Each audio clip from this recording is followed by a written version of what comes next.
আমার কাছে কিছু টার্টেল হার্টের চারা ছিল। চারা বলতে আমি যে গাছের ডালগুলো বৃষ্টির আগে বসিয়েছিলাম, এই মাত্র বলতে গেলে খানিকটা মাসখানেক হয়নি, তো 15-20 দিন মতন হয়েছে। তো গাছটা কীরকম অবস্থায় আছে, আমি চারাগুলো এমনি মাটিতে বসিয়ে দিয়েছিলাম। তোমাদেরকে কিছুদিন আগে একটা ভিডিও দিয়েছিলাম, সেই ভিডিওতে বলেছিলাম টার্টেল হার্টের পরিচর্যা বলেছিলাম, ওই গাছটাই বলেছিলাম, ওই শর্টস ভিডিও মনে হয়। তো তোমরা দেখতে পারো আমার চ্যানেলে গিয়ে, ইউটিউব চ্যানেলে। তো আমি সেই গাছগুলো চারা যে বসিয়েছিলাম ডালগুলো, ওগুলো কতটা গ্রো হয়েছে, কী অবস্থা সে দেখতে পারো তোমরা। তোমরা দেখে নিবে এই গাছগুলো, এইগুলো মানে বসিয়ে দিয়েছিলাম, এমনিই বসিয়েছিলাম, দেখতে পাচ্ছ। এই দেখে নিচে দেখো যে শিকড় কত পরিমাণ রয়েছে, মানে শিকড়টা কি পরিমাণ হয়েছে তোমরা মানে ভেবেই বুঝতে পারবে না।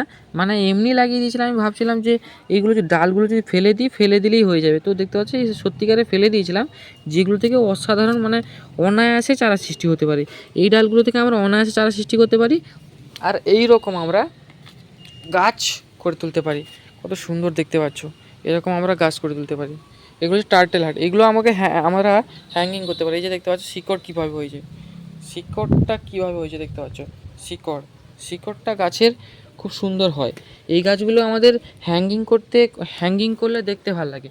এই গাছগুলো আমরা যদি হ্যাঙ্গিং করে গাছের মানে ঘরে বেলকনি বা জানলার কাছে লাগাই, তাহলে অনায়াসে গাছগুলো গ্রো করবে, আর কোনো এতে অতিরিক্ত জলের প্রয়োজন হয় না। গাছগুলো খুব সুন্দর গ্রো করে আর দেখতেও অসাধারণ। তাই এই ধরনের বিভিন্ন ট্রিক্স পেতে আমার চ্যানেলটিকে অবশ্যই সাবস্ক্রাইব করে নিও।